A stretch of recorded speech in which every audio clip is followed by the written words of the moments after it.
Assalamualaikum warahmatullahi wabarakatuh. Let me answer the question within bahasa. Bapak Ibu yang saya hormati, salam sejahtera bagi kita semua. Perkenalkan, nama saya Muhammad Zian, biasa dipanggil dengan Zian. Saya lahir di Kabupaten Wakatobi, tepatnya di Binongko, pada tanggal 24 Oktober 2001. Dan saya merupakan anak pertama dari 3 bersaudara. Saya merupakan lulusan sarjana ekonomi dari Universitas Halu Oleo, Kota Kendari. Saya merupakan pribadi yang berkomitmen tinggi dan selalu bersemangat untuk mempelajari hal-hal yang baru. Pengalaman kerja saya yaitu saya pernah bekerja di kantor pelayanan pajak Pratama Makassar Utara sebagai junior seksi pelayanan pada Desember 2023 sampai pada Januari 2024. Saya memiliki motivasi yang kuat untuk menjadi bagian dari program magang Inspire 2024. Saya melihat program ini sebagai kesempatan yang sangat luar biasa bagi saya untuk belajar dan berkembang di bidang yang sangat strategis di Indonesia, yaitu pada bidang industri telekomunikasi. Indosat Urido dikenal sebagai salah satu perusahaan yang terdepan di sektor telekomunikasi ini dan memiliki reputasi yang sangat kuat dalam inovasi dan teknologi. Saya ingin belajar langsung, terutama pada posisi komersial, dari para ahli di perusahaan ini yang memiliki dampak signifikan dalam membentuk masa depan komunikasi digital di Indonesia. Sebagai seseorang yang memiliki minat yang mendalam dalam bidang pemasaran dan penjualan, saya sangat tertarik untuk belajar dan terlibat langsung dalam strategi penjualan dan kampanye pemasaran yang efektif. Saya yakin bahwa program ini akan memberikan saya wawasan berharga tentang bagaimana perusahaan sebesar Indosat Urido dalam merumuskan dan mengimplementasikan strategi penjualan dan pemasaran untuk mencapai target bisnisnya. Kemudian, pencapaian terbesar yang pernah saya raih selama ini adalah saat saya menjadi penanggung jawab atau ketua panitia Halu Oleo Eco Project. Program ini diinisiasi oleh Society of Renewable Energy Universitas Halu Oleo. Dalam proyek tersebut, saya memiliki kesempatan untuk dapat memimpin dan dapat berkolaborasi dengan berbagai macam komunitas yang ada di Kota Kendari mengenai pentingnya menjaga lingkungan. Salah satu hasil nyata dari proyek ini adalah keberhasilan kami dalam menciptakan lingkungan kampus Universitas Halu Oleo yang lebih bersih dan ramah lingkungan.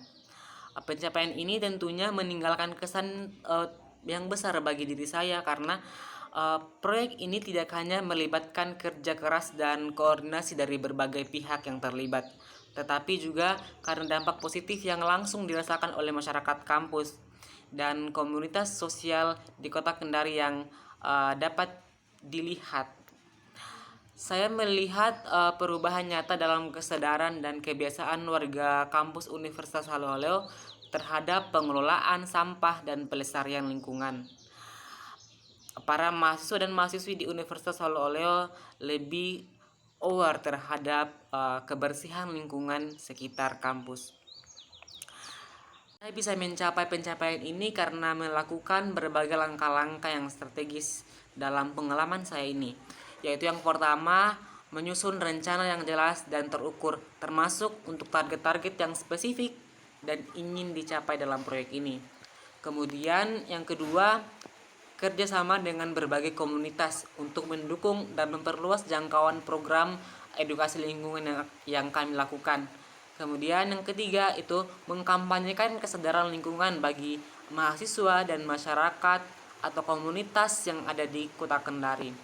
Kemudian yang keempat itu monitoring dan evaluasi berkelanjutan. Saat saya menjadi ketua kelompok dalam sebuah proyek mata kuliah yang itu sangat penting untuk nilai akhir kami, salah satu anggota kelompokku mengusulkan untuk menyalin sebagian dari tugas proyek ini di internet karena kami saat itu kekurangan waktu untuk menyelesaikan proyek tersebut sesuai tenggat waktunya. Kemudian kami semua berada di bawah tekanan karena tenggat waktu yang semakin dekat dan tugas proyek tersebut sangat kompleks. Salah satu anggota kelompokku yang juga teman baikku itu menemukan sumber di internet yang berisi informasi serupa dengan yang kami butuhkan. Nah, dia kemudian mengusulkan untuk menyelidiki saja untuk menghemat waktu dan memastikan bahwa kami dapat lulus di mata kuliah tersebut. Saya menolak usulan tersebut dan menyatakan bahwa kami harus menyelesaikan proyek ini dengan usaha kami sendiri.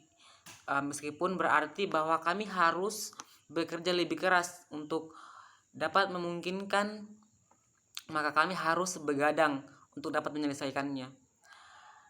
Saya menjelaskan kepada anggota kelompokku bahwa menyalin dari internet itu merupakan bentuk plagiarisme dan bertentangan dengan etika akademik universitas.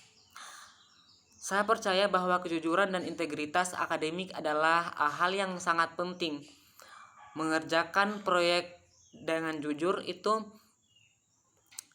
merupakan cara yang benar untuk dapat belajar dan menghormati usaha serta pengetahuan yang kita miliki. Saya juga tidak ingin mengambil risiko terkena sanksi akademik yang bisa merusak reputasi dan karir akademik kami di masa depan.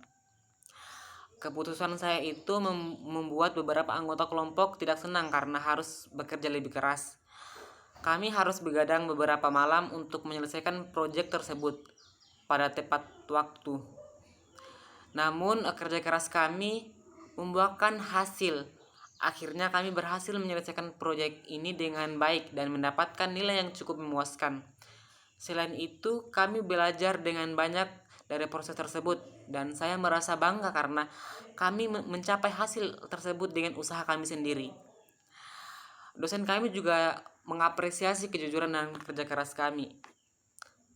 Dan akhirnya kami banyak belajar dari kejadian-kejadian tersebut.